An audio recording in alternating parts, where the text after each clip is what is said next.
Picture the easiest money on four wheels. A big black bus, lights glowing inside, music thumping, a dozen people laughing on leather seats with drinks in their hands. You booked it out weeks ago. Every Friday and Saturday night it goes out packed, and it comes back having earned more in one evening than most small businesses make in a week. Bachelorette parties, proms, birthdays, wedding nights. People will pay almost anything to make one night feel special, and you are the person who sells them that night. The rates back it up. A party bus rents for well over $100 an hour, often $200 or more for the nice ones, usually with a 4 or 5 hour minimum, so a single Saturday night booking can bring in many hundreds of dollars before the sun even goes down. There are only a handful of operators in most cities, so the competition is thin. The whole industry across the country is worth around $5 billion. Run the simple math and a well-booked party bus business can pull in close to $300,000 a year, with profits over $100,000. It sounds like the perfect business. Fun, in demand, high margin, and you get to be the hero of everyone's best night. It is not, because you are not really buying a bus. You are buying a nightclub that drives, filled with people who are standing up, drinking, and celebrating, moving down a highway at 60 miles an hour. And the single most important number in this entire business is not the hourly rate. It is the insurance bill. One bad night, one crash, one drunk passenger who gets hurt or hurts someone else, and the same business that looked like a money machine can be erased completely, along with everything you own. So let us open the real ledger. What one of these actually costs to buy and run, where the money really comes from, and why it is far less predictable than that hourly rate suggests. Why the law treats you less like a driver and more like a bar, and why a single night, somewhere out on the road, is the thing that decides whether you build a fleet or lose everything. Start with the machine,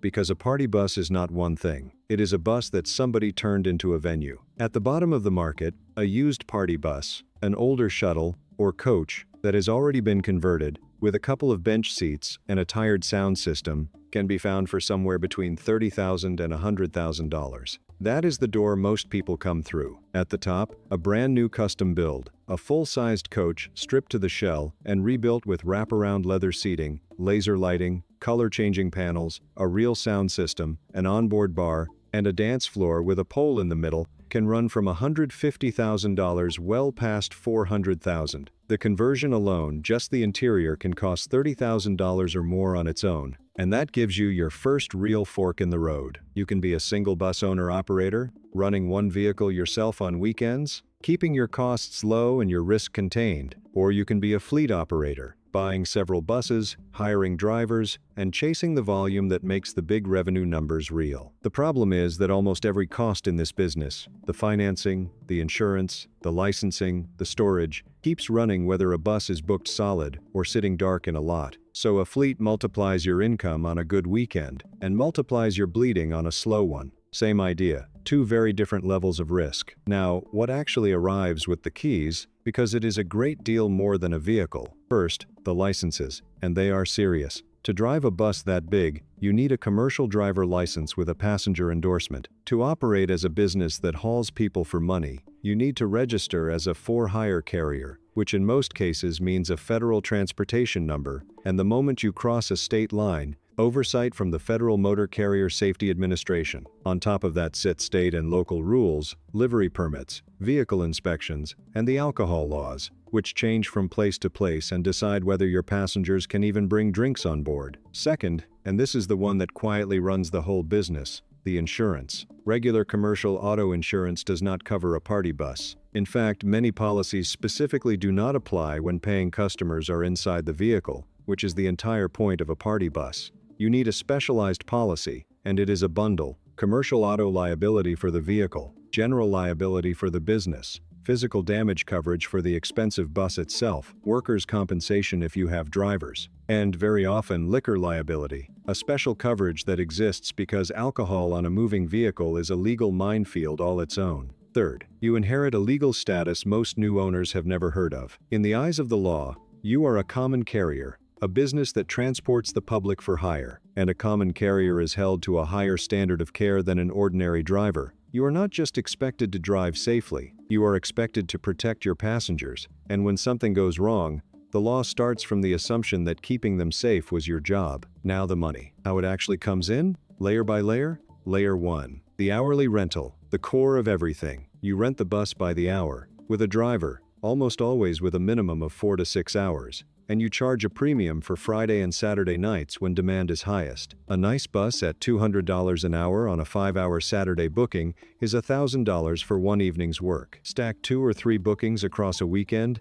and the money looks extraordinary. And unlike a fixed venue, you are not waiting for customers to come to you. You drive to where the celebration is, which means one bus can serve a bachelorette party downtown on Friday and a wedding in the suburbs on Saturday, chasing demand across the whole city, instead of sitting in one place hoping it walks through the door. Layer 2. The occasions. Because a party bus lives on events. Weddings are the biggest, burying the wedding party and the guests. Then proms and homecomings. An entire season packed into a few spring weekends. Bachelor and bachelorette parties. Milestone birthdays. Concerts and sporting events. Dropping a group at the gate and picking them up after. Wine tours. Corporate outings and airport runs for companies that want to move a team in style. Each occasion is a different customer, and the smart operator learns which ones pay the most and cause the least trouble. Layer 3. The upsells. Decoration packages for weddings and birthdays. Red carpet arrivals. Extended hours when the party refuses to end. Billed at a premium because the night is already rolling. These small add-ons stack onto a booking that is already paid for, and they fall almost straight to the bottom line. Layer 4. The peak calendar, where the real profit hides. Prom season. New Year's Eve, the single biggest night of the year, when a bus that normally goes for $200 an hour can command far more, and every vehicle in the city is spoken for weeks ahead. Wedding season. Big local events. A party bus makes a disproportionate share of its entire year in a handful of these peak windows, and the operators who win are the ones who lock those dates early and price them high. So sit with the shape of that revenue for a second, because it hides the trap. Listen to that again. That $200 an hour is real, but a party bus does not earn it around the clock. It earns it on Friday and Saturday nights, on a scatter of weekday events, and in a few frantic peak seasons. A single bus might bill only 500 to 650 paid hours in an entire year, but the loan payment, the insurance, the licensing, and the depreciation do not care what day it is. They run every hour of every day, all 365 days. You are not paid for the bus. You are paid for a few hundred good nights,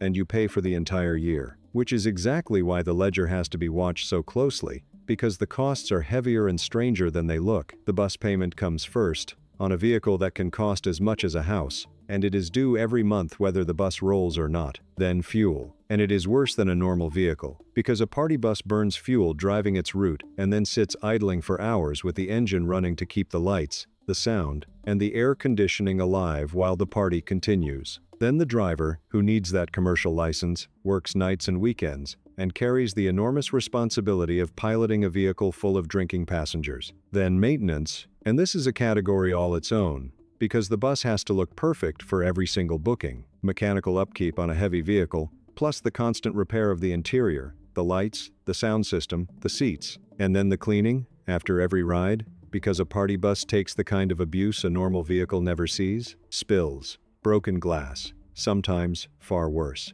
A single rough night can mean a deep cleaning bill and a bus that cannot be rented again until it is fixed. And every hour that bus sits in the shop being cleaned or repaired is an hour it is not earning, during a season that only has so many good nights in it. Damage is not just a repair cost, it is lost bookings on top of the repair, which is why the experienced operators guard the interior like the asset it is. And then the line that towers over all the others: insurance. For a new party bus operator, a proper commercial policy can run several $1,000s a year for a single vehicle, and often much more, because two things drive that number relentlessly upward. First, the size. A bus built to carry 16 or more passengers can be required to carry a liability limit of $5 million, while a smaller vehicle might need $1.5 million. More seats means more potential injuries in one accident, and the required coverage climbs with every seat. This is the cruel arithmetic of the whole business. The bigger the bus, the more people you can pack in, and the more you can charge. But also, the more the law demands you insure against, and the more a single crash can cost. Scale that looks like more revenue is also scale that looks like more exposure, and the insurance company is doing that exact math right alongside you. Second, the alcohol. Insurers add a heavy surcharge, often 25 to 50%, for party buses precisely because drinking passengers turn an ordinary ride into a high-risk event. And the cruelest part is what happens after a claim. One incident, and your premium can spike, or your coverage can vanish entirely, and without insurance you are not allowed to operate at all. So the invisible costs here are not really invisible. They are the cleanup after the bad night, the claim that doubles your premium, and the single accident that ends the whole enterprise. Which brings us to the trap at the center of this business. You are running a nightclub, and every risk a nightclub carries, you now carry at highway speed. Think about what actually happens on a party bus. 20, 30, 40 people, many of them standing, most of them drinking, dancing, celebrating inside a heavy vehicle moving through traffic. Insurers describe party buses as one of the hardest things they underwrite, because the exposure is enormous. Sudden braking sends standing passengers flying. A crash that would injure a few belted people in a car can injure dozens on a bus,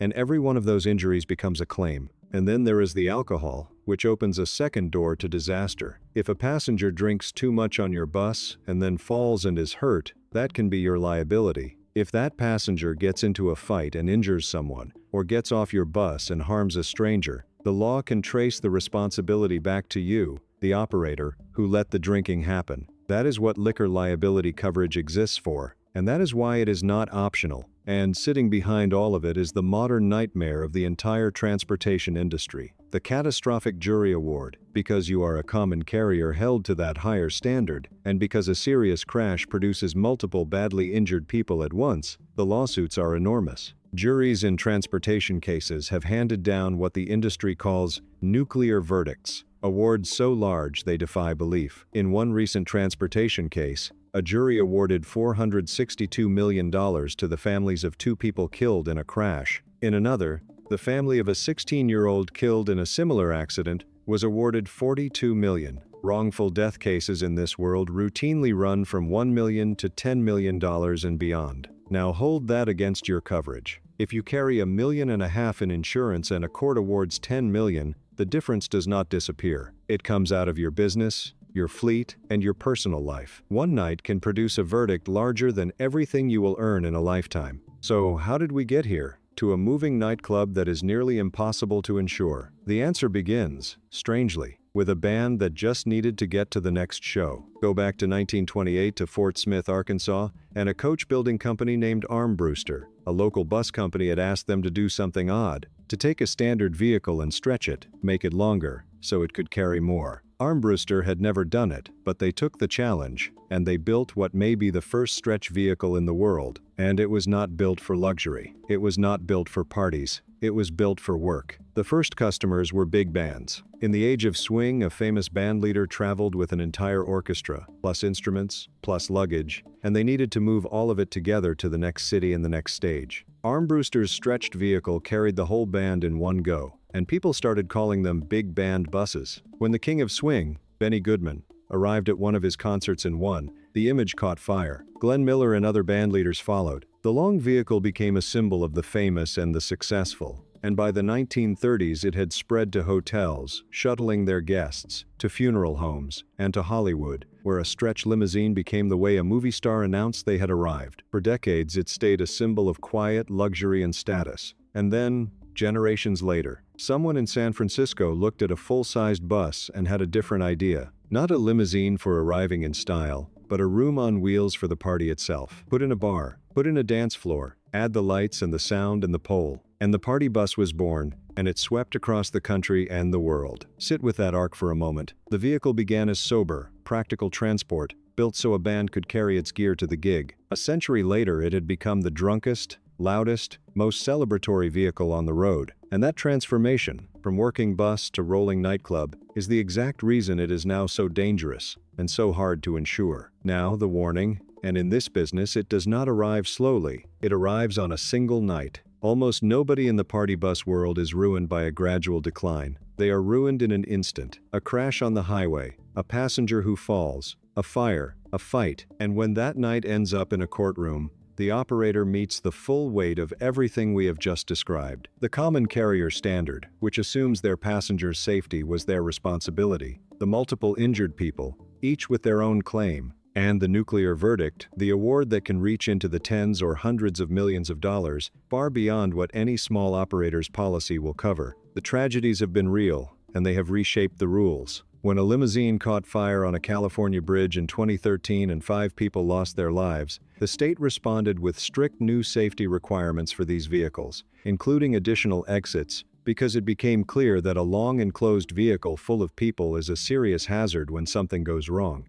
Every one of those hard lessons becomes another regulation, another required piece of equipment, another reason the insurance costs what it costs. The operators who treat all of that as red tape, who cut corners on coverage and safety to make the numbers look better, are the ones who do not survive their first bad night. You can run 100 flawless evenings and be destroyed by the 101st. So who actually makes this work and does it well? They treat insurance as the strategy, not an expense to be minimized. The operators who last carry high limits, real liquor liability, and full coverage, and they build their entire pricing around paying for it, because they understand that in this business, insurance is not a cost of doing business. It is the business. The bus is just the thing that generates the risk the insurance covers. They control the risk on every ride. They vet and train their drivers carefully. They set firm rules about behavior on board. Many put cameras in their vehicles, both to protect passengers and to protect themselves in a lawsuit. They think hard about the danger of standing passengers and about how much drinking they are willing to allow. Because the insurer cares, the jury cares, and one preventable incident can end everything. They chase utilization relentlessly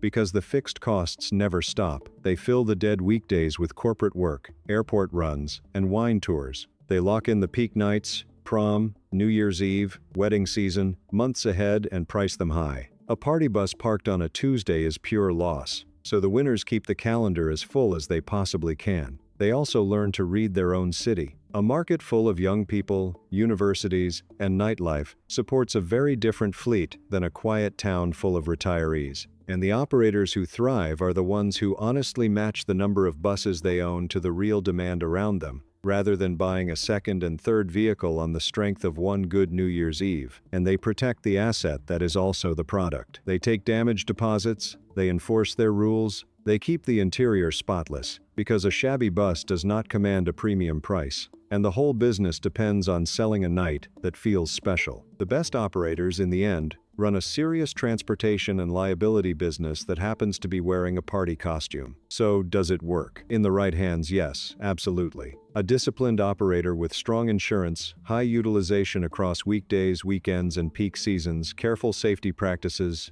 and a pristine fleet can absolutely reach the six-figure profits the revenue math promises. The hourly rates really are that high. The demand really is that steady. People will always want to celebrate, and there will always be a limited number of operators who can safely give them a rolling party. On those terms, it is a really good business. In the wrong hands, it is a trap dressed as a party. The operator who buys a cheap bus, cuts the insurance to save money, lets the buses sit half-booked, and treats it as easy money as running toward a cliff. A slow season can drain them. A single accident can bankrupt them. And the very thing that makes the business fun, a vehicle full of drinking people having the time of their lives, is the exact thing that makes it so dangerous to own. Which brings it back to what you are really buying. You are not buying a bus. You are buying a nightclub that drives, and every risk that comes with one, now moving at highway speed with almost nobody sitting down. The hourly rate is real, the demand is real, and so is the one night, somewhere out on the road,